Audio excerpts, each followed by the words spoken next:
Ladies and gentlemen, welcome back to the Society of Main Characters channel. We are happy to have you. And as always, we hope you read the book, but if not, we're just here to talk about it. So sit down, grab a drink, grab a snack, make yourselves comfortable because we're about to get literary, y'all. But with me, it's not just myself tonight. We are going to be having quite a crew here to discuss the book with us. So we're going to bring them all out now. First and foremost, we got your host with the most, the one and only Keegan Cool. Yo, what's up? What's up? Happy to be here. Happy to have you, Keegan. Happy to have you. Next, we're going to have our tried and true pal, Nick, bringing his way out onto the stage today. Wait. I think you mean the experiencer of all things literature. I forgot to give him his official title. The experiencer of all things. How are we feeling tonight? I'm feeling so good. Sarcasm aside, Nick. Keegan's intro. Yo, what's up, fellow kids? Like, come on, man. We gotta keep it lively here. We're trying to appeal to the youths. What's up, fellow kids? Anyway, to keep things rolling on here, next we have the wonderful, the great David Allen joining us as well. Oh, hello. Sorry to interrupt. I'm ready to get very literate with everyone. He's dropping the hard literary with us today. The hard T. The hard T. Literate. Hit you with that big L. David, how are we feeling tonight? I'm feeling fantastic. I can't wait to talk about this amazing new world that you've brought us, Greyson. I am to please and I aim to bestow the treasures to everybody. And, what do I see here? Somebody actually call off the hounds, call off the search. This guy is actually alive. It looks like we have Nolan in here with us today as well. Nolan, what is going on, buddy? Reunited and it feels so good. I was gonna say, how funny would it be to just not bring Nolan on, just keep him backstage, just leave me there. No, David, what'd you think of the book? Greyson, for a second I thought about ducking down and just the chair just being like, I swear he was here. What happened? Where'd he go? After I get brought in, he's like, and what do I see here? Oh, that's just a speck on my screen. So anyways, guys, tonight we're having technical difficulties, or give us some technical difficulties. It is these four and nobody else. It is no one else on this channel. Oh, that'd be ridiculous and amazing all at the same time. But Nolan, yes, welcome back. We missed you, buddy. What's up, guys? All right, so I forgot, how are we doing this again? Is it me? Well, Greyson, since you were the one that brought us the book, kind of give us the reasoning what made you pick it in the first place. Well, it's a very fair question. I actually got introduced this by some coworkers. We read it together. Super cool story when I first read it.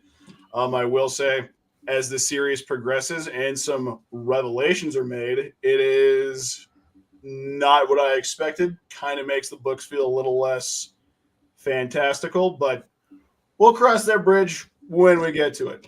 But honestly, it was just when I first read this book, I know it's a simple, to me, it felt like a very simple story, very straightforward. It wasn't very dialogue heavy or very just repetitive, which is something that I really appreciate, especially in fantasy books, is because sometimes they get too caught up in either the lore or trying to make things overly grandiose. And I felt like when I first read through this book, story was cut and dry, felt like a very, it feels like a movie script almost, kind of, with just how quick and turning out on just all the plot beats that we go through. Some of the, twists and turns to the story are, predictable enough, but not, spoon-fed to you. They let you kind of discover that as you go through the book. And it gives you an adventure. It gives you, an underdog coming back to kind of take his place amongst, being underappreciated and just undervalued, to being somebody who is not physically capable but uses his mind to basically play 4D chess and come out on top. And for all that, when I finished the book, I was like, this was fantastic. Hey, no, perfect reasons to bring us into it, because I think the big thing behind why we picked this is to showcase books that we've really enjoyed. So, no, that makes a lot of sense. That way, when Nick, people don't like it, we can take it as a personal attack. Exactly. I only take it as a personal attack if people like it. How I mean, dare after you what like I the same found out, book and as I me? found it out hard. Yeah, kind of feels. Keegan, I love this book you recommended. Oh, fuck you too, man. But Nick, what were your, I guess, initial thoughts coming out of the read?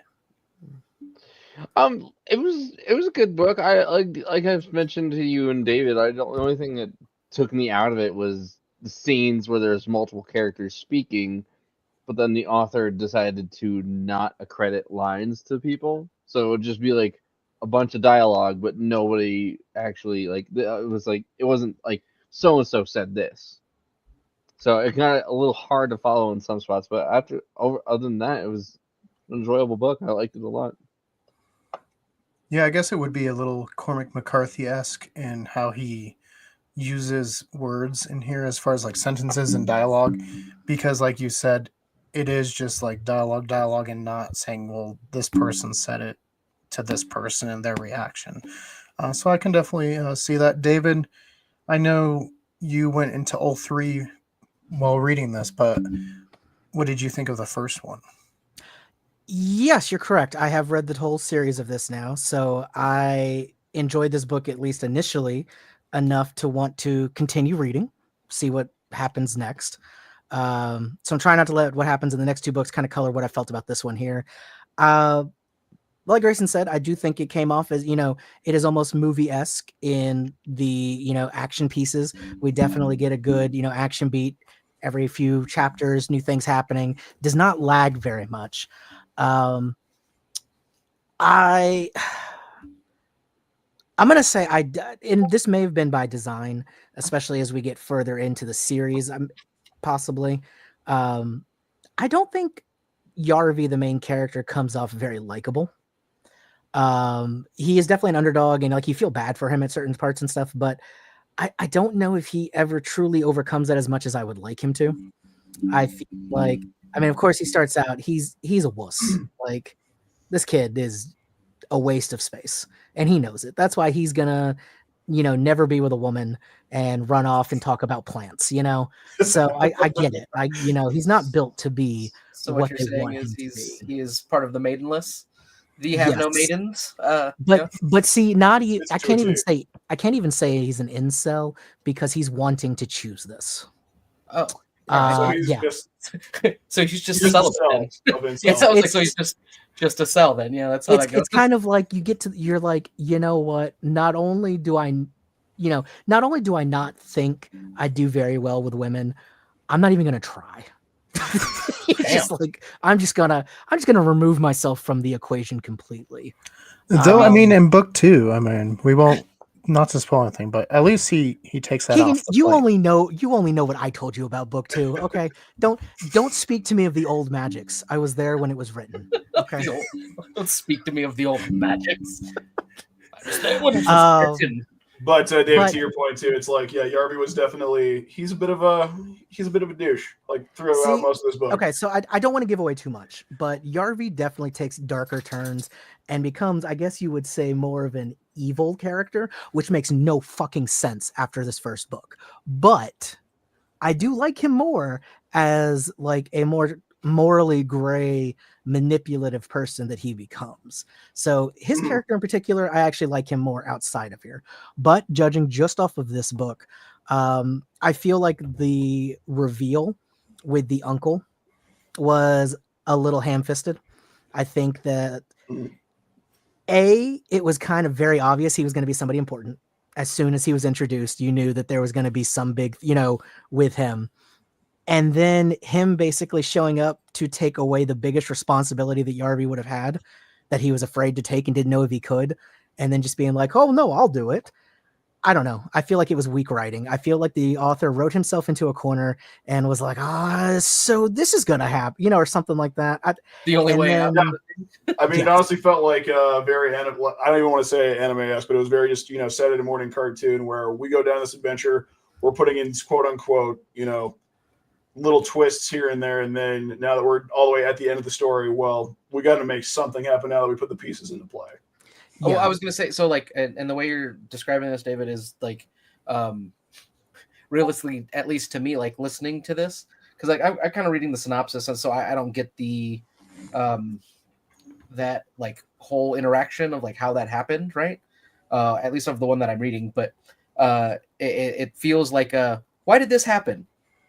Because it was in the script, like just because it was written. Yes, like yeah, that kind of feel. So what I would have done, like what I would have liked to have seen, and I felt would have felt more satisfactory for what happened, would be if he was revealed to have been his uncle, that he's still the great swordsman and everything, and he theoretically could have had a claim to be the rightful king.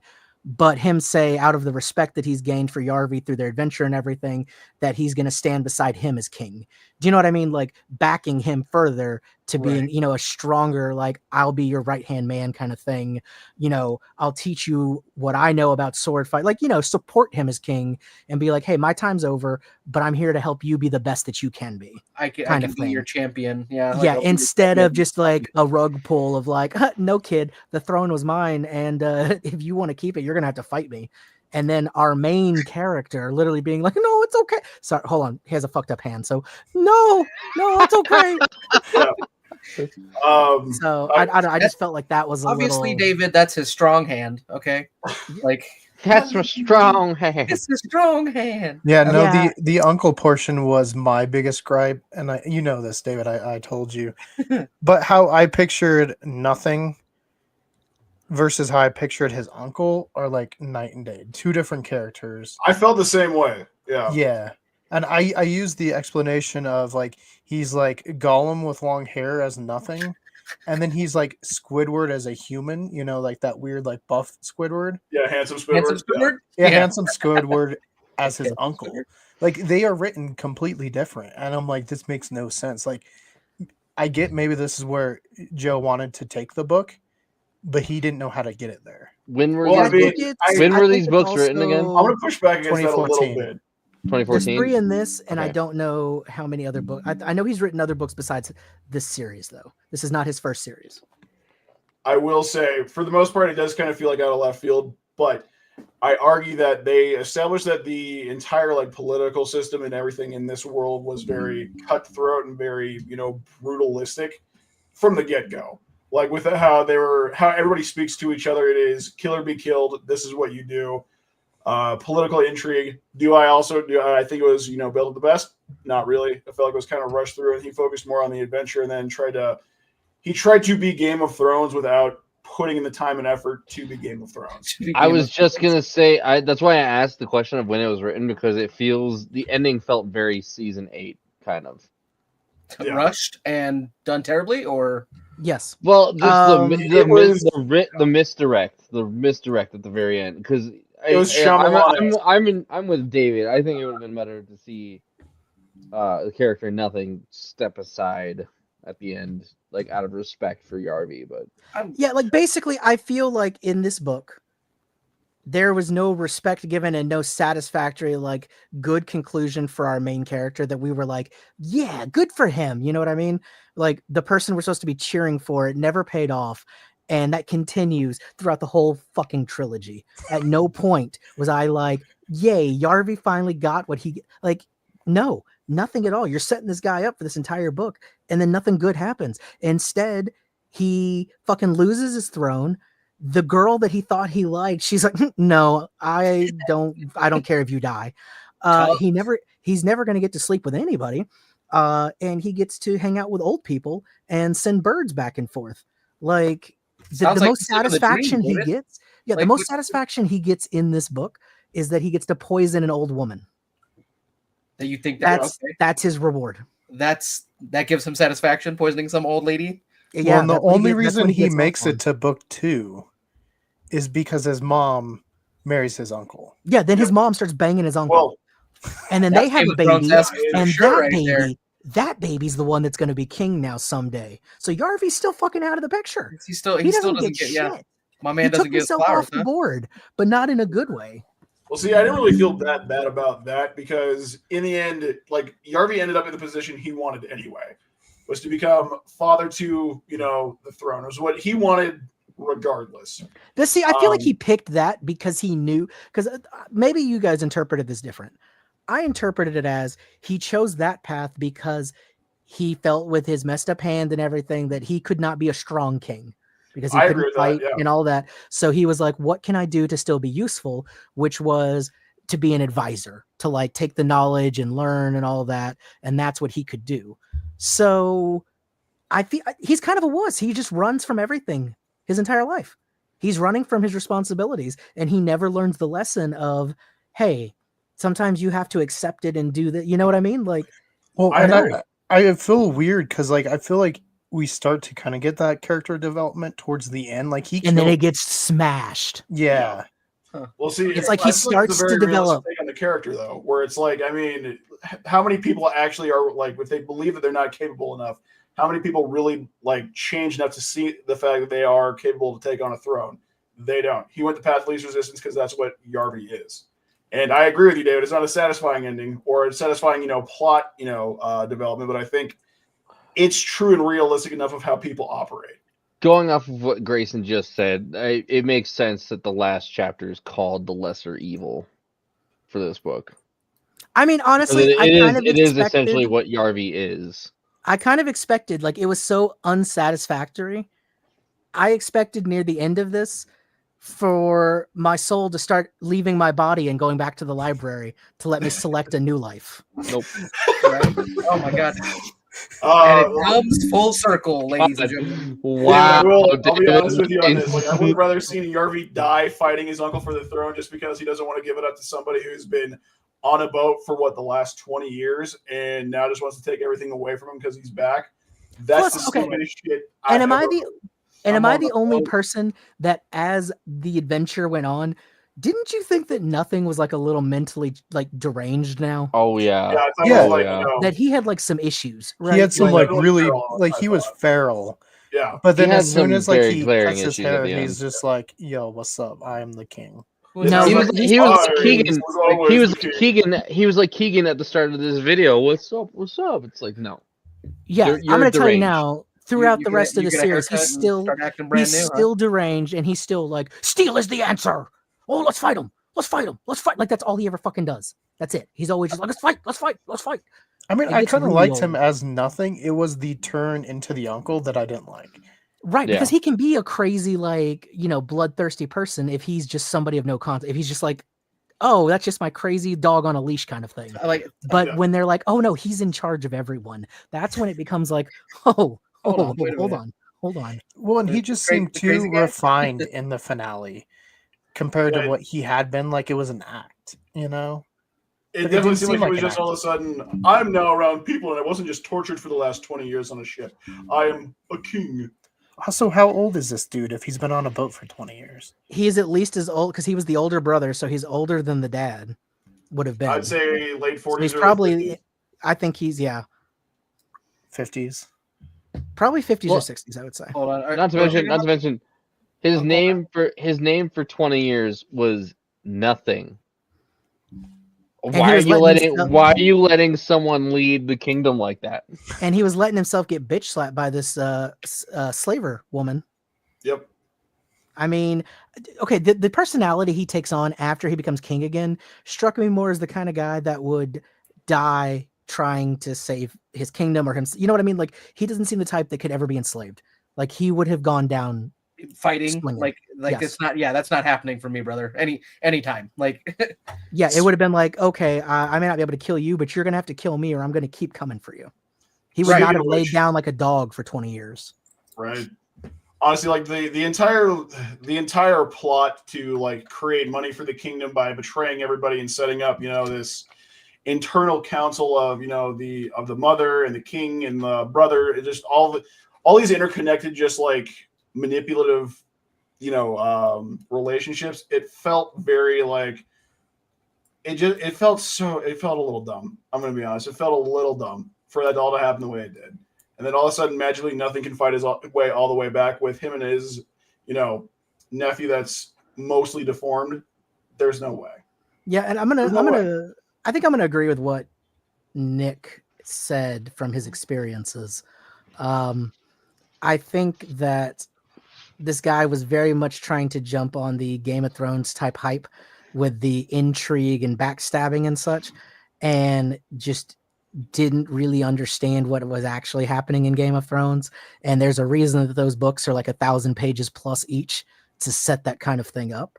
I think he was going for that shock and the betrayals and like the storyline and the politics and the intrigue, but trying to cram it all into like 300 pages. And it didn't have space to breathe or become something that was actually surprising. And like right now, I can only tell you maybe 3 or 4 character names from the entire trilogy. Damn. What are those 3? Yarvi, of course. Sounds like the main guy. I can tell you his name is nothing. I can't remember the name of him as the king. It I don't starts know with his a real U, name. but yeah. Yurv's. I don't know. No, I think Yurik is his dad. It's Yulith or something. Yurik is also spelled with an H in this book. But I remember. Uthil, Okay. by the way. Yeah. I literally just turned and looked. Nothing is Prince Uthil. I remember that. I remember. And then the name of the 2 characters that are the point of view characters in the second book, which is Bran and Thorn, which are 2 brand new characters. Everybody likes it's using their point that of view. brand name, don't they? I was gonna say Game of Thrones-esque right there. Yeah. Like, That's totally But, Game of Thrones. Like, that's I right don't there. remember the name of his. I think his mom was like Cecily. I don't know. I don't remember the name of the king, his dad. I don't remember the guy who betrayed him. I don't remember the name of the daughter that he kissed. I don't even remember the love interest's name that disappears in book 2. Oh, Sumel. There Sumail. we go. Sumail's the love interest. Isriun Isriun. is the betrothed that he was supposed to marry. Odin is the uncle who betrays at the beginning. Oh, Odom. Yeah. That I just finished the book last night, so like these point- names are fresh. At one point, somebody was even talking in, I think, the 3rd book, that I literally had to Google his name and make sure that he wasn't this other guy that I thought he might be. I just feel like the characterization didn't like the way he writes it is odd. I didn't have a problem with the dialogue like you did, Nick. Like I pretty much understood what people were saying, but it's like they only spoke to further the plot in a way. It feels like it was all exposition that people were saying. There was not a lot of characterization moments. There was not a lot of genuine conversation that I feel like people would have in these situations. I don't know. It did feel like going back to the metaphor of it being like a movie with like the action beats happening. I agree, but this would have been like Fast and the Furious 7 or something where, yeah, I'm just here to see fast stuff and shit blow up. I could really care less about growth and personal development because I don't feel like a lot of that was in this. Yeah, we're in This space would have and been- driving cars through Dubai. Yeah. This would have been like an hour and 20-minute version of Lord of the Rings.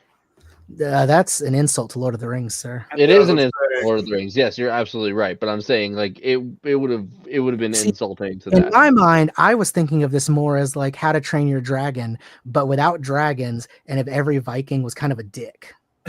I definitely got the Viking. Still Viking Age. Just, I don't know why, but We'll just say think this. Pure Viking was kind of just a dick. Like, so just That's Viking kind of Ages. how Well- how I felt. And then after finding out what I found out, that changes everything. If I wouldn't have been reading this on my phone, I would have thrown this across the room. for real? That's how you feel? I He- mean, to be he fair, did- David, he did I not can like tell the you, third Nolan, book. but I have felt that way about some books. no, Nolan, it's not. I don't, Grayson. Do I have permission to say it, or do you want to bring it up? We're talking about the end of the book. We're talking Or do about. we want to wait later The end in of the show? series. The Well, end of the I think- series. No, I we're think it's- pretty much at a point where we can bring it up. We've talked about quite a bit. Okay, so Um, Nolan, I don't okay. know if you've seen this. This comes off as a fantasy like Viking story, right? Yeah, Yeah, medieval Knights, Vikings, Viking all esque. that kind of stuff. Well, Oh, so there are certain things that are seeded, not very well in the first one at all, but in the second one it becomes a little more evident, and that's where I kind of thought it. But I was like, no, he wouldn't do that. And then in the third book, it just goes full on and reveals this entire series is actually a post-apocalyptic series. Yes, Yeah. and That's there is no magic. Anything that was done magic in this was actually guns. interesting. Well, And his hand is fucked up and all that stuff because of radiation. oh. The entire series is a sci-fi series. There's no fantasy whatsoever And that upset you because you thought it was a fantasy Yes. series? because that's Yeah, what it had been billed the whole time. And then it was a very cheap reveal of what it actually was. And like the third, seriously, the way they resolve the conflict at the end in the trilogy Yeah. is literally just bringing in modern day weapons to blow people up faster. I mean, realistically, that's what would happen, right? You're trying to bring a sword to a gunfight, essentially. And that's what happens. That's exactly what happens. They have bows and arrows, and these guys have machine guns.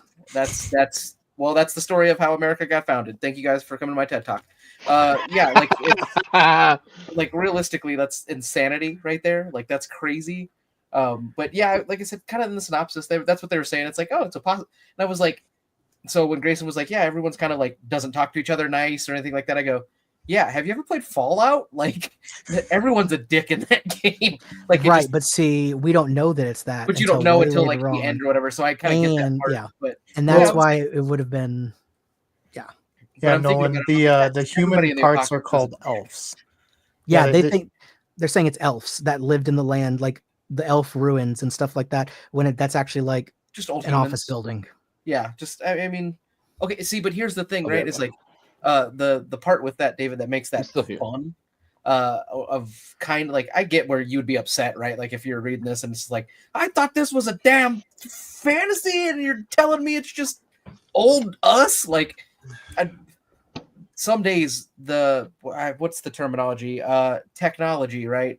Is almost indistinguishable from magic. From magic, if it's advanced enough. Now, I would have been okay. I will say, I would have accepted this more if that reveal could have been done at the end of this book. Like the first one, and then just build around that post-apocalyptic shit from there instead of being like exactly like you said, the Shyamalan-esque twist of like right. It would have been it would have been a great twist if it would have been at the end of this book, and then moving forward in the series, we were at least aware that it was a post-apocalyptic world that we were dealing with, still building that story, but not doing it until the very end. That would have been like Star Wars being revealed in the Return of the Jedi to be a dream. You know what? I've got the perfect thing. Sorry, Grayson. I'm getting real The Village vibes from this. It pretty much feels like that, dude. Like hardcore. Like, oh man, I kind of just thought about this while you were talking about that, David. It just seems to be Joe Abercrombie's way of just everything he does. Everything he does is a rug pull. Like even when we start off in the next book, when you think it's going to be the continuation of Yarvy's story, nope, a whole bunch of brand new people out of nowhere that Yarvy just happens to be there. Everything he does feels rug pullish. And it's like, well, you know, I got invested in this because this is what you built up. But now all of a sudden, it's this big old thing. And now it's not at all what I believed it to be. That is just a bunch of bullshit. I hate that. Like when David told me that, I'm like, and I'm not reading the rest of the series because it's so stupid. That's so stupid. Yeah, like if he would have handled it different. Keep reading about the guy that you built up in the whole book. Yeah, exactly. It's like when I found out this was just a post-apocalyptic wasteland, I'm like, I pictured this as like knights, Vikings, and just like a whole medieval like conquest. Not even anything like that. And it made me. I was mad, dude. Instead, they're out here messing around in the old Enron building. Yeah, like elf ruins. Like I would have even enjoyed it more if like Yarvy would have like, okay, you could be the king, and he like walked off and like he poisons the woman, and then it's like, and then he climbed back into his time machine and came back to present day and was like, all right, guys, I fixed it. Or, you know, even then I would have been like, wow, all right. Interesting.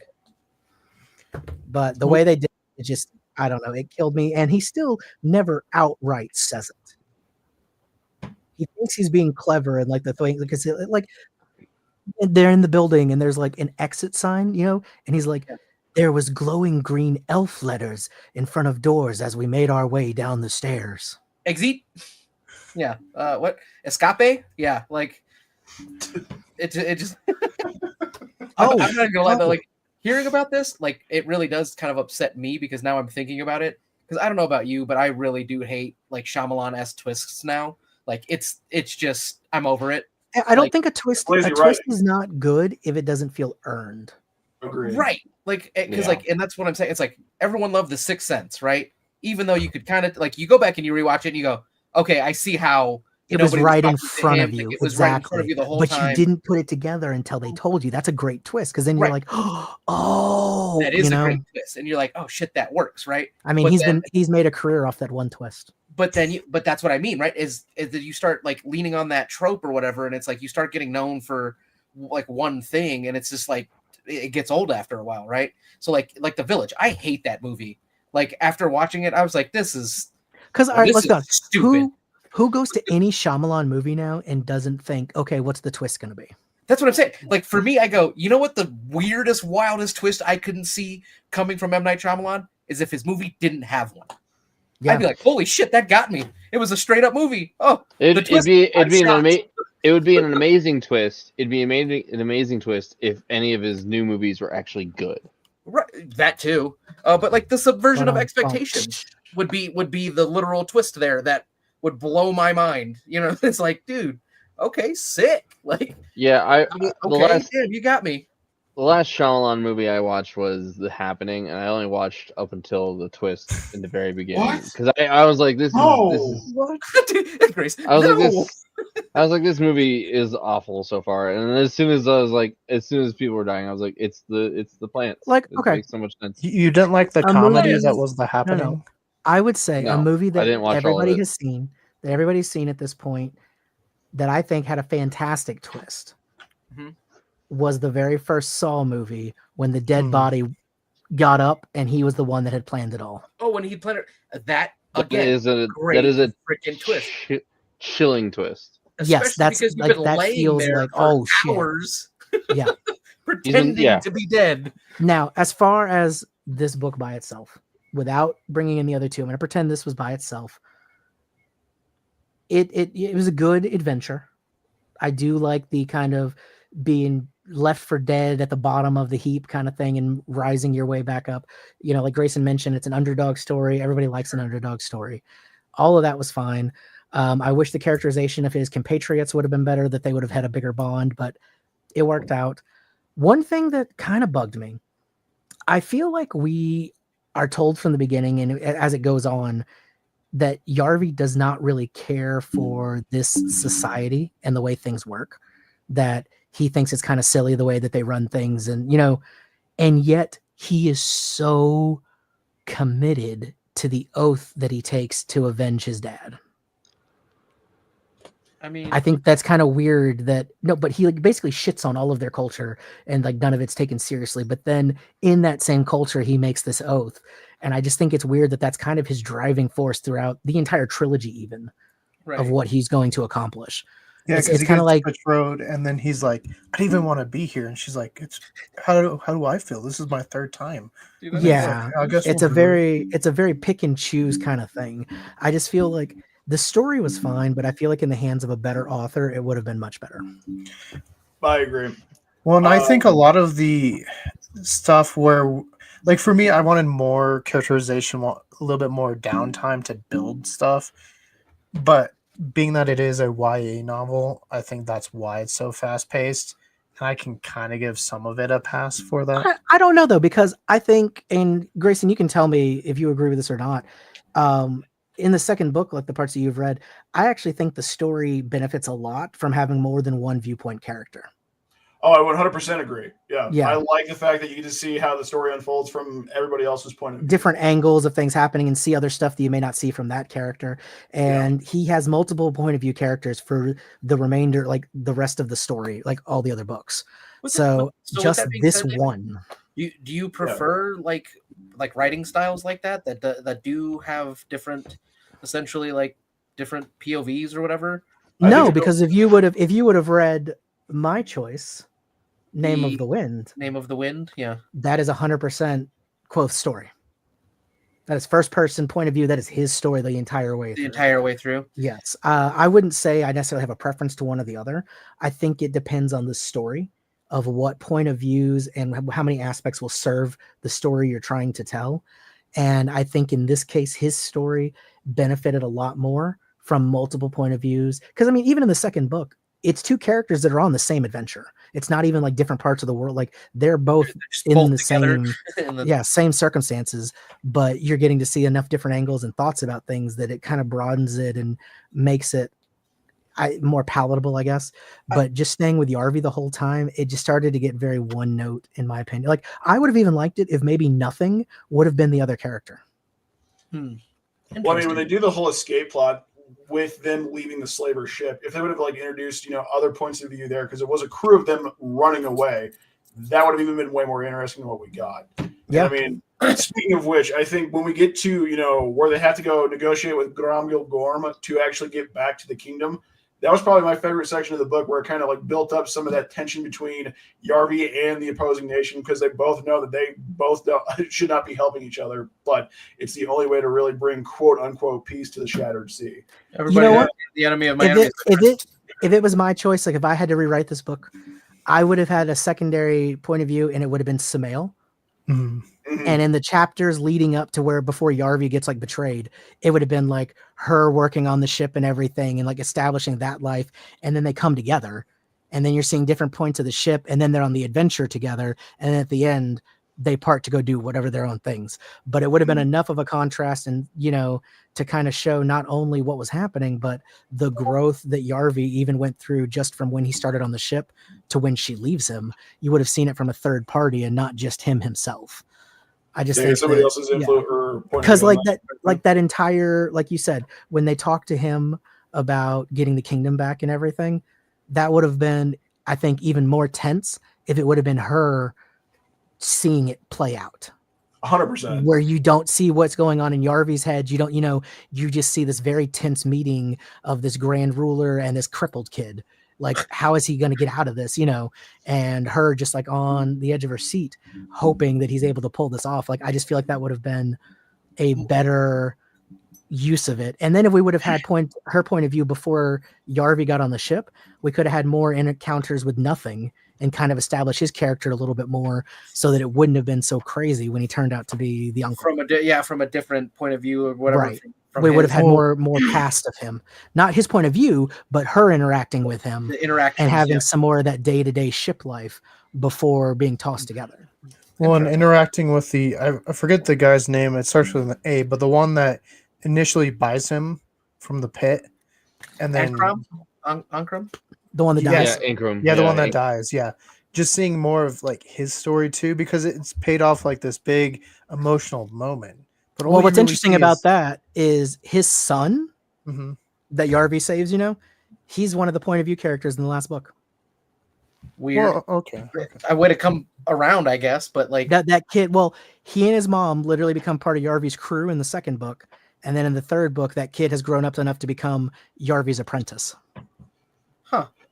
Okay, I guess that kind of ties it together then, if you keep reading through all of it or whatever. But either way, like I'm still kind of on Team Greyson here, whereas like I'm kind of upset this book is not about the person that you guys built up and the main character. It's other people now that we have. I'm telling you, the guy that's the main character, this basically becomes the villain by the end. That's wild. But not in like a satisfactory way. But that not it's in like a cool, not a cool fun way. No, more like, oh, you're just a manipulating little bitch. And then this new point of view character in the third book basically blackmails him into behaving, and that's the end of his story at the end. Are you serious? I'm not even. That's so stupid. That's dude. fucking weak. No, it's I'm like, not even gonna lie. I would rather them just lean full force into like the evil, the villainy, the treachery of politics. At least there's a payoff. Rather that happen, dude. Yeah, I would have rather him been totally corrupted and then killed. Not 100%. But instead, just let him be corrupted and then just go. Basically, it's revealed that he's manipulated everything to get them to the point that they're at. And he's about to take over as like the grandfather minister of everything. And this princess girl or whatever finds out that he was like a traitor within their ranks, giving information to the bad guys to help them so that he could manipulate things to go the way he wanted. And she's like, and I'm going to reveal it all if you go forward with this. And he's like, no, I'd be ruined. And she's like, I don't fucking care. Because the big secret, I guess everybody's fucking illiterate in this world, except I guess her. So she intercepts one of the like secret notes and knows what it is that he had written to like send. So she has like dirt on him. So he's like, fine, we'll do what you want. So weak. That's weak. I gotta talk about something else that I at least enjoyed in this book. Gromgil Gorm, what a G. Super stone cold dude. I appreciated the fact that he was at least, the bad guy who gave something to work for, against, and with all at the same time. But I thought Gromgil Gorm was pretty sick of a character in this book. I'm not gonna lie. You want me to tell you what happens to him? Hold on. The alliteration of his name. Yeah, David, don't do that. Joe, I thought this character was cool. Yeah, you want to know? You want to know Well, more? I know how Joe Abercrombie does. I'd rather just have my heart ripped out where we can at least get viewership out of it. You know. Okay, So I will say this. I will say Oh, this. I God. thought, because you know how he has that prophecy that it's like no man can defeat him in battle. I did know that, and then Get I thought stabbed in the it was back gonna be by a woman. Darby. And I very, very, very much thought he was going to pull a Lord of the Rings and Thorn was going to kill him because she's a woman She's a woman. Yeah. and not a man. Mhm. Because they have a big fight at the end of number 2, but neither of them dies. No, he makes it. He makes it through to the end. And at the end of the book, he gets poisoned like a little bitch and just dies. I was gonna say, does he get poisoned by a child? Oh my Yeah, god! What if like at the end of the 3rd book he just became like the ultimate gooner? I mean, if it helps, Nothing also dies in the 3rd book. He's sword fighting this like captain of the other guys, and he's doing really well. And then he slips on a pebble, and then he just gets fucking killed. That's all right. We're resorting to Home Alone tricks now, huh? Slips on a pebble. That was his downfall, his demise. Basically, everybody in this book goes out like a little bitch. That's wild. Right? Okay. Well, now I'm glad that That's I didn't read this book. wild, right? Yeah. Now that I know that, I feel like he was forced to write this book and didn't want to in any way, shape, or form. It was just like the publisher was like, "We want to make one of these, and we want to make it young adult." I something feel, like this. I feel like he sold it to them as a trilogy, and then lost interest after like the first book and a half. And just all right, I'm just gonna phone it in for the rest of it. Because again, like I've told Keegan, there's very clearly a love interest in this with Sumail. Mm-hmm. Yeah. But you know, and you're like, okay, well, I know they're not together at the end of this first one. It's like a slow burn. They run into each other again in the second one for a little bit, and they bang, and then they separate, and you never hear about her again. Yeah, I like it. Hit it and quit it. That's my motto. Very nice. Yeah. Good job, Nolan. You now have audio of you out saying that on the internet. No, I'm more of a serve it and reserve it kind of guy, Bird. Just kidding.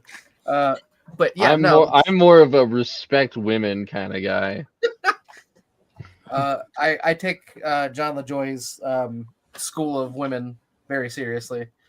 John LaJoie. Jean LaJoie. If any of you guys get that reference, it's even better. Oh, what is that song? I'm trying to think of any.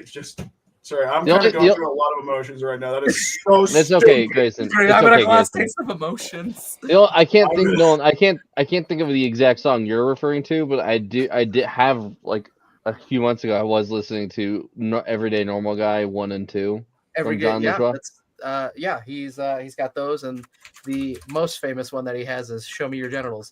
That's and right. why I was wondering, what? Show me your genitals. Your genitals. What? What? Genitalia. Yeah. But no. Just a regular, everyday, normal guy. Deep cut throwback right there for anybody out there that's ever heard of John LaJoie that knew about him on the internet before the League, before he became Taco, and yeah. But no, that's absolutely wild though. Like that's exactly what that sounds like. You just kind of like phoned it in and was like, everybody's gonna die in the stupidest ways possible. That isn't fun, right? It's like Final Destination, but worse. Like what? One of the best swordsmen ever slips on a pebble. Really? That's how he goes out. And the dude with Grom Gilgorm, the dude with the most kick-ass illiterate name ever. Like the alliteration's super strong there, and I appreciate the shit out of it. I really do. I love alliteration when it comes to names. But yeah, like when David, you were describing that, I go, oh, so he did get stabbed in the back by a woman, huh? Like that seems like to be how that dude went out. No man, I am no man, kind of thing or whatever, right? Like that's terrible. What is that? It's even worse to know that he got poisoned though. Like, does it even tell who poisoned him, or is it just like? It's one of the Viewpoint characters that was formerly like his assistant. Oh my! Are you serious? Yeah, I hate this book so much. Basically, so much. He falls in love with the princess. That's one of the new characters, and they bang at one point and all this stuff. But Grom is going to marry her because she's now the queen of somewhere else. Oh, and if I can't have her, nobody can. Yeah. But before that, he's actually given poison by Grom to kill her to just get rid of that, and he can take over that land. And he doesn't do it, and Grom's like, "Wow, you're a little bitch, but you know what? That's okay. I'm just gonna marry her." And then they like propose, and they're gonna get married. And after the fight's all over and everything, and he just decides, you know what? The world's better without him. So he used to be his cupbearer, so he is again. So, And he just yeah, fucking puts he's the access. poison that he still has in his cup. He drinks it. He dies, and everybody's like, "How did he die?" And they're like, "I don't know, but he's dead." Oh So my God. Joe Abercrombie does not even give us the satisfaction of any of the main story characters who at least had a problem with Grom actually give them the opportunity to kill Gromgil Gorm. That No, is such weak sauce, dude. It's not Yarvi. It's not Thorn. It's nobody. I'm crashing out over here. I hate this book so much, dude. And it's even worse because you chose it. It's I know. Now I'm like, I just read the first book and I was reading the second. I'm like, this isn't a bad book. I can't. This is fine enough for a little literary talk. And then like David's like, yeah, no, I hate it. I'm like, okay, pray tell why. Oh, and then he just breaks everything down. I'm like, oh, I hate it now too. well, Greyson, now at least David did the metaphorical legwork here, and you can be let down easy and not even have to waste your time. I literally told him I that love that exactly. I was like, thank you for saving me my time because that is so stupid. I love that this is happening live. Like watching Greyson react like this. This is hilarious. Crash out in real time. He's like, this is prime entertainment real estate here. That is so stupid. Right? Oh my god. So what did you think of, what was her name? Shadak Sharam, the drunk lady that was the captain of the boat? I don't know what the fuck her problem was. I don't know why she chased them so far. I think she was just a drunkard. What the hell was her problem? Yeah, I think she was just a drunkard. Well, yeah, and I thought if mean- anything, she would be brought back in the sequels because I knew there was 2 other ones. So I was like, okay. No, she died, remember? Yeah, no, I knew that, but like as I was reading, I was like, okay, they escaped her. At some point, she'll come back in book 2 or 3, and then they're in the snow, and they're like, she's right behind us, like just down the valley. I was like, why? Why does she care about these guys so much? I don't know. I just felt like a little bit wasted opportunity, especially now knowing what David has told us about books 2 and 3. It just feels like they could have built up that villain a little bit more and used her in a different role. Well, I since don't this is a young know. adult Maybe he novel, didn't like, plan to write more. I mean, well, I think that here's what I honestly think is that I don't think that he respected his audience enough to really give him like a layered story. He just gave a young adult audience a young adult book with he half-assed this book from what it sounds like and half-assed everything else. That is wild and wildly disappointing. That is just unfortunate. It's like the Pepsi one of like Game of Thrones. Like it's all there. Just the one note. Just the 1 calorie. That's I was insane. trying to see if he had any like quotes on this one. Has anyone read any of his other books? No, and I can safely say I probably never will at this point. After you gave him 3 chances, Yeah, if I read your trilogy your trilogy, and it's decide I'm not interested, I'm not gonna read more. I'm sorry. You had 3 books to get it right. Eventually, I think has anybody here other than me read some Brent Weeks books by chance? I love his stuff. His are much better. I like the Night Angel books and the Lightbringer series. I have beef with the ending of that one, but that's another book for another day for sure. But I will just say about that. Are you talking about Lightbringer, correct? yeah. I think he had built too much up to be able to satisfactorily bring it to a close in the books that he gave himself to do it. Yeah, well, it was also supposed to be a trilogy, and it ended up being 5 freaking books. Like, yeah, over I think it was almost just 10 freaking years. He put enough ideas into that for like 4 book series. Dude, yes. But again, another book for another series or another day. But yeah, I liked his stuff much, much better, is the point I'm trying to make. Night Angel, did you read those? Those were very good. That's the one I started with. And that's why I was excited for his second. Yeah. I think I like that one more because it's more like typical fantasy, where it was a little more grounded than this whole new like world and magic and everything.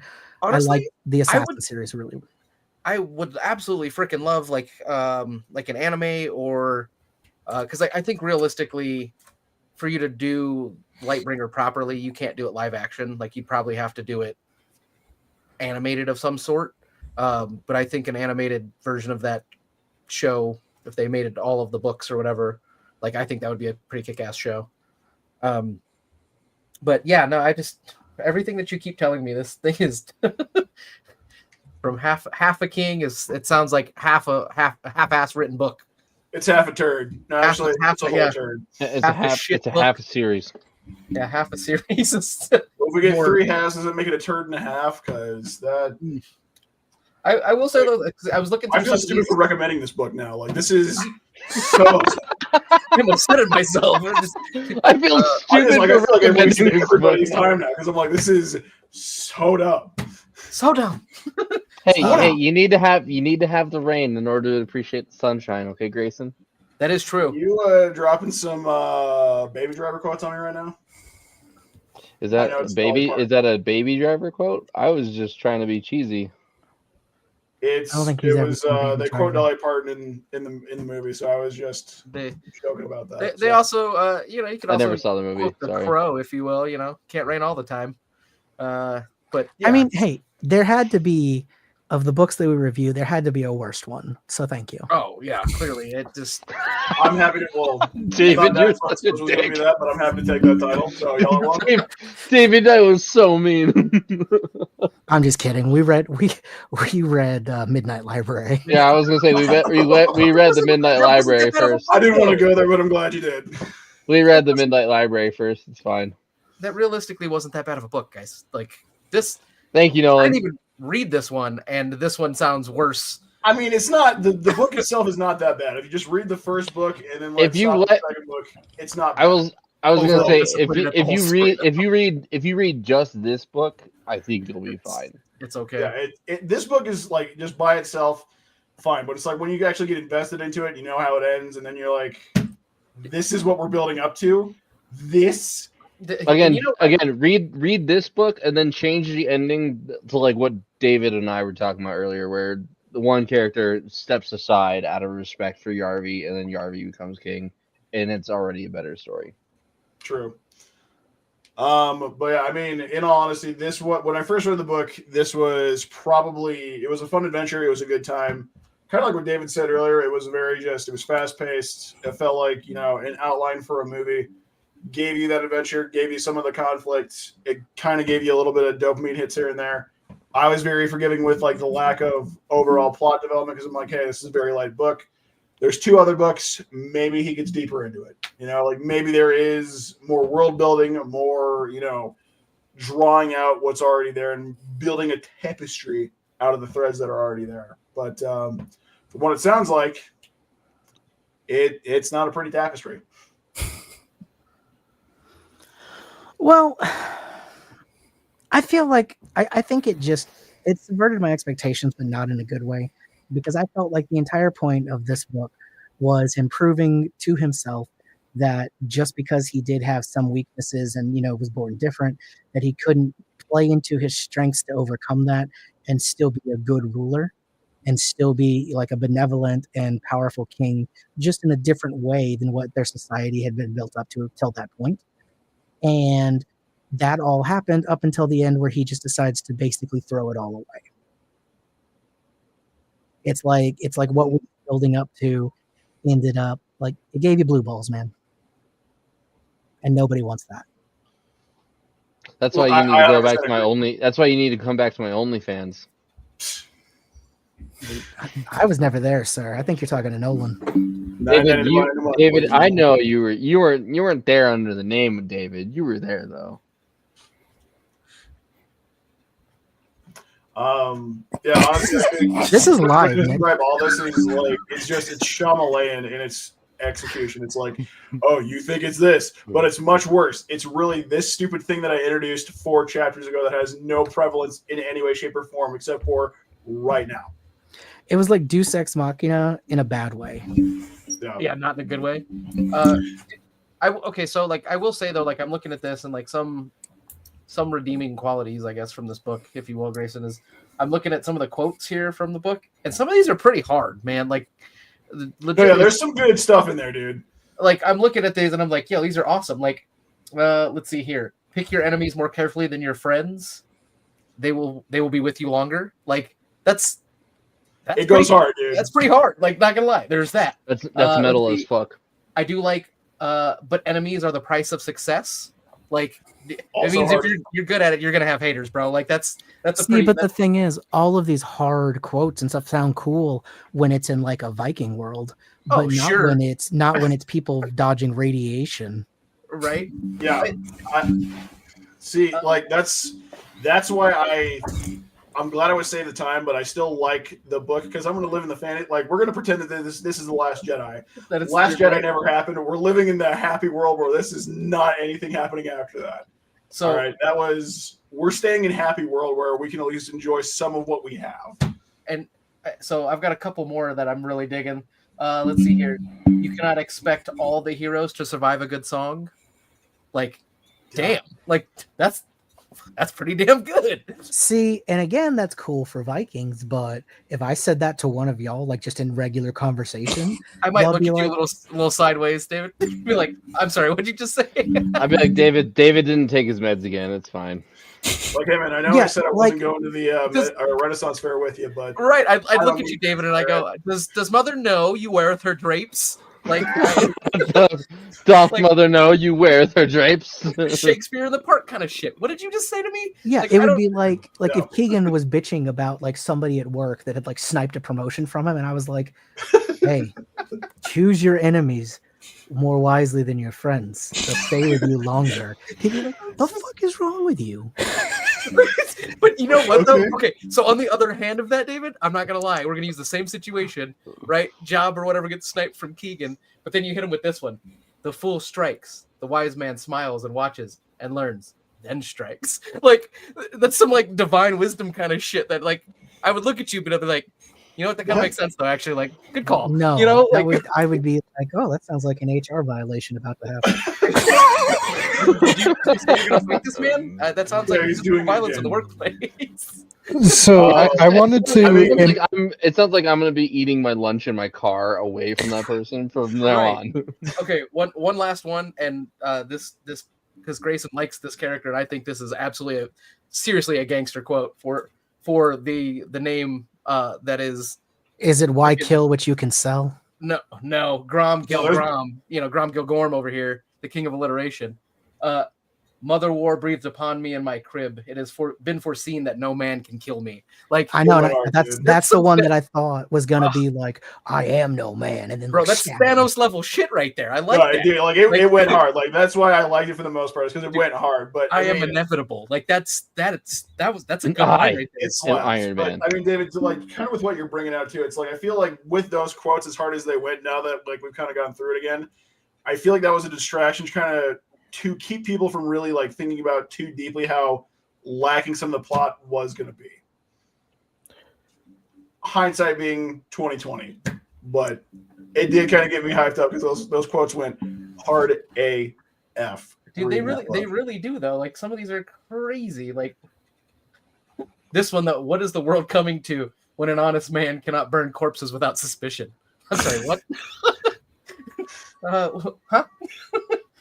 Oh, All right, so I am on the Joe Abercrombie website, and these are some quotes leading up to Half a King. Though I am happy with and proud of the result, Red Country was a difficult book to write. I felt at times somewhat uninspired. I really didn't want, as I had every time in the past, to go straight on to working in the next book. I felt the need to step back, recharge the batteries, try something a little bit different. So he was burnt out when he wrote this book. Yeah, we did that. 100% explains Huh. it right there. huh. Yeah. Huh. So there you go, Nick. So anything final else you want to thoughts, talk about? final thoughts, guys. Final thoughts, Grayson. I think I'm going to go last on this one. I think David, Okay. why don't you kick us off David, with final final thoughts? thoughts, and we'll wrap it around. So I feel like I've already explained a lot of my thoughts, but judging this book on its own merit, nothing that I know about from the other ones. I think it was a good concept that got a little diluted along the way. I would have appreciated a little more characterization and a little more consistency in the world that was being built, because I feel like it kind of got off track and there were some things that didn't quite jive with what we had learned about the character before. However, I think it laid a good foundation for a potentially really epic story moving forward. Whether or not that was paid off, it did lay a good foundation. I mean, it as what I thought at the time was this semi-fantasy Viking world. It did a really good job of bringing us into that world. I did like the realism in a lot of scenes, like with the boats and everything, and the rowing of the oars and all. Like, it felt very authentic a lot of the ways through. And I like that we saw a lot of different areas of this world, different landscapes and stuff for him to be kind of thrown into. Ultimately, if I was judging it off of the other two with it, I would give this probably a 3 out of 10. However, judging it on its own as a book by itself, it did make me pick up the second book to continue what was going on. So I'm going to give it a 6 out of 10. Fair enough. Nick, you are up, sir. I'm gonna give it the same 6 out of 10. It was entertaining for the most part. I had my gripes with it. Again, the writing style, which was weird for me, but I didn't read the other 2 books in the series. I'm not that fast of a reader. I can't read as fast as David can. It scares me. But yeah, 6 out of 10. Keegan, what you got? So for me, it took a while for me to even really connect with it, which is saying something because it's not a long book. It just didn't. Again, I'm not a huge fantasy reader, so maybe that's something. But as the story progressed, I did come to like some of the characters, like nothing pre whatever kind of turn that was. Samal, and I liked kind of that relationship they were setting up. I liked that he had finally, went from this person that no one saw him being able to do anything and protect himself at all to being able to defend himself to the end. But yeah, I would say, I don't know, something about that turn with him being the uncle, just, I don't know. It's stuck in my mind since then. So I'd say 6 out of 10 for that. Fair enough. Yeah, I would Nolan? say Nolan, I know you didn't read the book, but like based off of what we've discussed, are you even interested in picking it up? Oh, absolutely not. Because I was gonna say, like, here's the thing, right? Because I was gonna say, like, I'll give my rating so far of like what I've heard, especially from like just especially David's like secondhand accounts here, because I've learned now over the past couple of months that as far as like David's point of view on some things, I can definitely trust him, especially when it comes to writing and like the writing styles and the things that people could have done better. I haven't had like one time where I've been like, yeah, David, you're wrong. Like that sounds way worse than the original of like, like what we were talking about or whatever. So just judging by that and the fact that dude can actually read the whole series in probably a day. Yeah, I if I'm being honest, like I probably, if I would have read it, I probably would have gone on to like the extra books until I started to figure out this whole like plot of having that post-apocalyptic bullshit, and probably would have been upset just because I really do not like the way the village was, and it feels very heavily plot twist of the village, and that movie is absolute trash. So I would have been very upset at the end of this book series, been like, I just never again. Never again. So yeah, I realistically though, judging by the way you guys speak about the first book, I probably would have read it and probably been slightly okay with it. And realistically, like I probably would have just had the same plot points as I've kind of been sitting here through most of you guys' accounts of the things that I do like and don't. I probably would have liked Nothing as a character, just because like I some of those quotes are really, really freaking hard.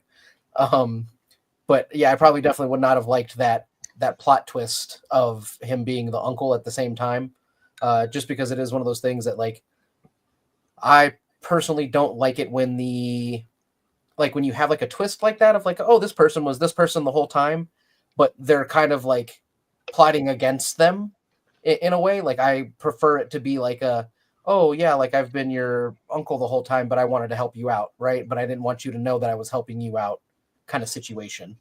The whole thing sorry, not trying to interrupt you, No, but the whole thing the whole thing for me about the twist of revealing nothing as the uncle is it felt out of nowhere, like out of nowhere at all. Because I don't even remember him like his uncle being mentioned at the beginning of the book. No, he was mentioned about. They were mentioned the very wedding. briefly because the mom was originally engaged Oh, to marry okay. the uncle. Gotcha. Yeah, she gave him like the brief history because she's like, yeah, I was supposed to marry your uncle, but I married your dad, and now we're here, so nobody gets what they want. So It was Yeah, basically so- suck it up, Buttercup. I did things I didn't want to do, so now you do too. So you need to. So yeah, it's just that reveal just felt really out of place. Yeah, and they're not It written just the same felt at all. unearned. They could be two different Yeah, characters. absolutely unearned. You know, while we were talking, I mean, I was thinking while we were talking about it, and as opposed to being his uncle and like standing back and like supporting him, it also would have been really cool if at the end he would have been revealed to maybe be the rightful ruler of a different land. And because of what had happened with him and Yarvi, he became like that land becomes a huge like ally for Yarvi in building their kingdoms out Like, together. oh hey, I like see, this. I thought it was going to be Gromgil Gorms. Like I thought it was going to be the Vensterman 100%, or at least building up that kind of relationship with them.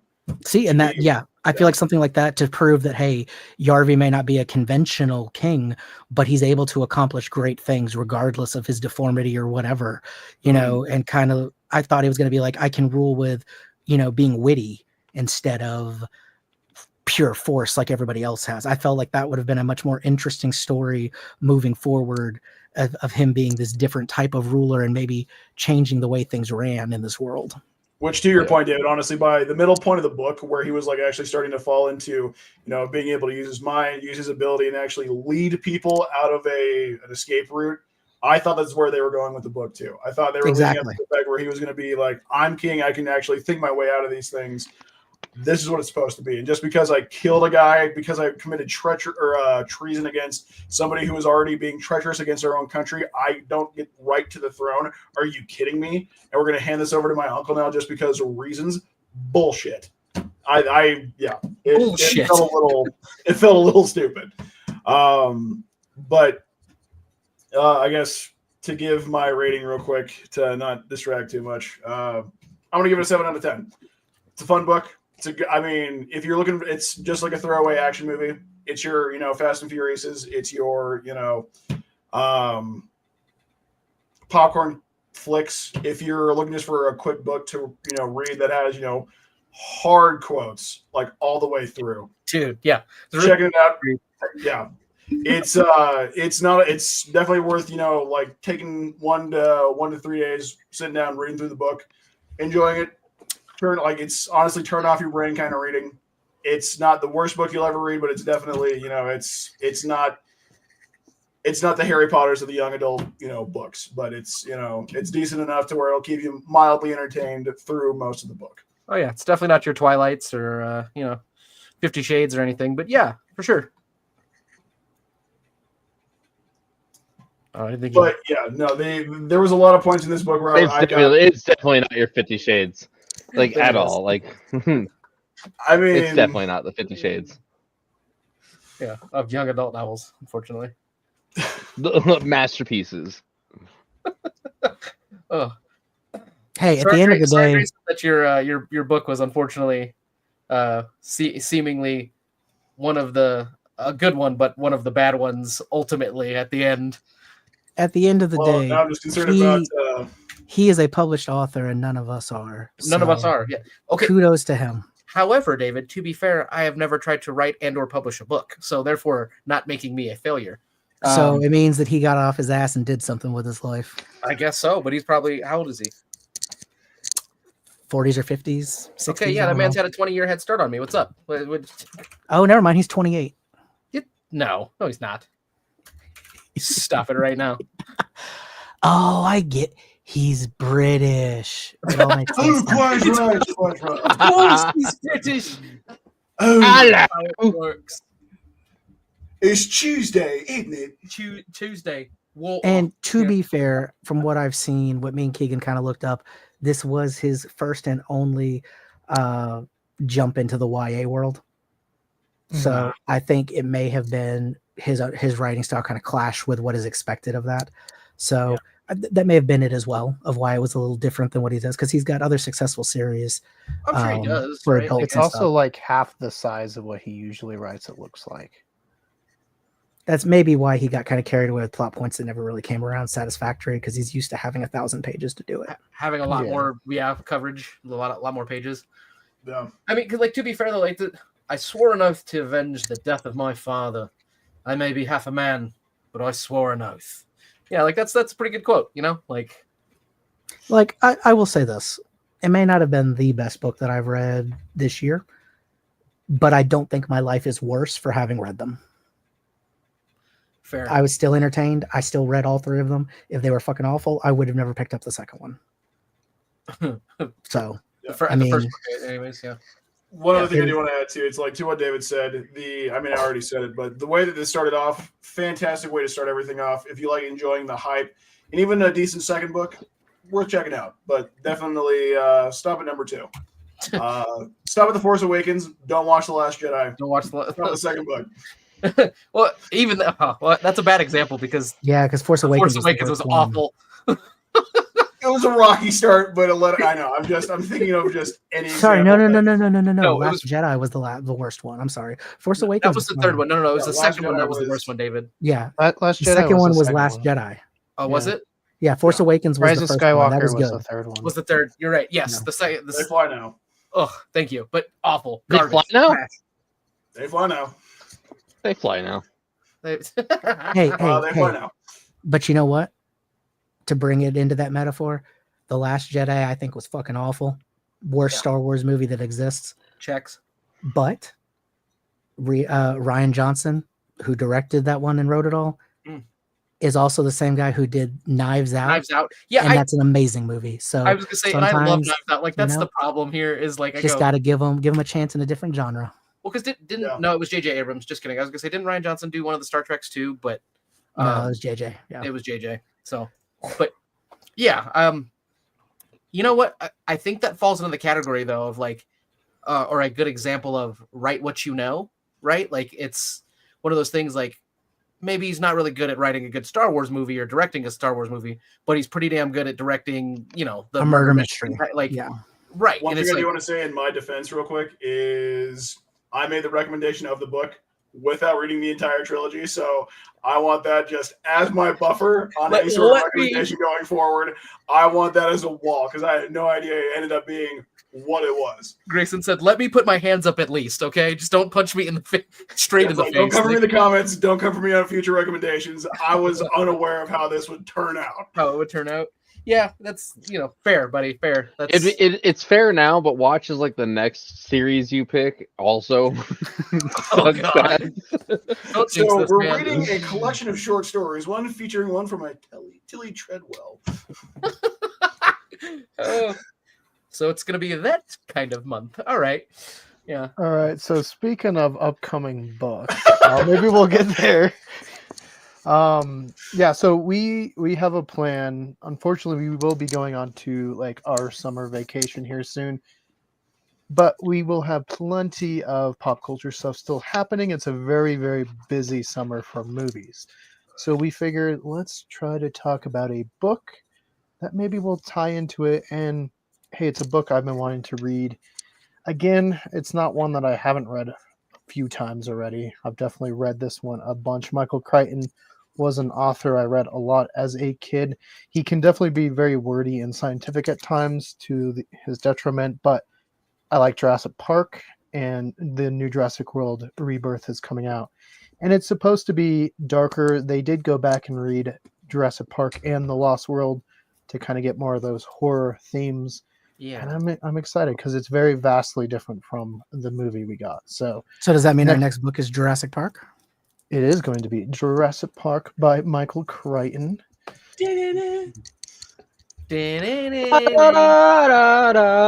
Welcome to Jurassic Park. Normally I'd be worried about copyright, but nothing that anybody just did sounds anything like the real It's music. not even So close we're to the good. music. Yeah. We're good to go. Keys, who needs those? Am I right, boys? Sorry, I was doing the Family Guy version. Yeah. Anyways, yes. Like I said, I love the Vine version of "It's a dinosaur, a fucking dinosaur. Holy shit! What the fuck?" All right, so yeah, that's exciting. Jurassic Park, and I've heard that they actually have a scene or two that's in the book that didn't make it to the original movie that they're incorporating into the new movie. Nice. Yes, very correctly. They one specific very popular scene from the book will be making an appearance in the next one. All I'm saying is, So, can we is it maybe the- have one day where we just talk about like all of the reboots and crazy stuff that just keeps happening? Because Nolan, did you Skyward. Did you like just randomly come from Canada just there? What the fuck was that? Can we just Oh, we're have talking one about your day time? where? Can we have one day where we talk about what our favorite books and things are, huh? Oh, calm Over down, maybe Daniel. some, With your... maybe over some Tim Hortons as well. first Oh, of little all, Timmy's to start your day first off of right. all, you don't disrespect a double and a donut. All right, but and on top of that, how about you not fucking worry about it? All right. Okay, bud. Okay. Clear just there, bud. Or I'll come All right, talk to there, you. bud. All right. Okay, there, bud. Yeah. Just let me be a good Canadian kid, okay? But yeah, no, the damn it, Bergie threw me off my groove here. Yeah, the I'm sorry, you've thrown off the Nolan's groove. You threw off my groove. So That was just 'cause awesome. it's like it's the fourth Jurassic Park movie we've had in the last 3 years. Not 5 right on years, any maybe? count. I Very look. off. No, I 'cause went the to last public one school, came out okay, so I'm not good multiple with math, years ago. David. This is like But- the 7th movie in the series. But my point is, ever since 2015, 2016, there's been like 4 or 5 Jurassic Park movies. Yeah, but this is a whole different creative team. Spielberg actually brought David Koepp back before the last movie even came out. That To is answer your Spielberg question, actually producing this yes, one? it's another Jurassic Park after a pretty short time from the last one. You're that is correct. cool. Not the point I'm trying to make. The point I'm trying to make is exactly that. Like it's we just keep doing a lot of the same stuff over and over, right? And I'm like, can we get some I just want some new stuff is pretty much the point I'm trying to make. Instead of like Jurassic Park 17, Fast and Furious 93. You know, like at this point Fast I am and literally Furious waiting for 10 them to Part remake 2? Okay. freaking Back to the Future. Like I know I just put that out there and they really should not do that. But I don't think legally they can till Zemeckis is gone. I hope not. Yeah. I hope that man lives to 150 because then in probably my time I won't see a remake of damn Back to the Future because there doesn't need to be one. Like, you know. Anyway, sorry, rant over. It was just one of those things. Like I was just thinking about it. Like the new stuff that we do get is Marvel movies that aren't amounting to much, and then just a bunch of rehashes and remakes and. Anyways, sorry. I'm sorry. Are you trying to say you didn't like the new Avengers? It's the Avengers with a Z, first of all, and not legally yet. not legally yet. This Kids is why we are Switch Avengers with Z. Yeah. But yeah, it's. Well, you lost your chance to tell us about that movie by not know. showing up last week. I know it's fine. All right. Look, overall, that movie I give it a 6.5. Okay, because was significantly better than Yeah, Cat we don't. 4. Hey, Nolan, we don't care. You weren't here last week. Doesn't You don't get to tell us Yeah. your opinion anymore. At least the punch count was good. All right. He's still going. He's Rant still... over. I'm done. Lies. I'm gonna All get right, well, out of thank here. you. All right. Thank you, everybody, for tuning in. Grab those Jurassic Park books, and we will see you here next month.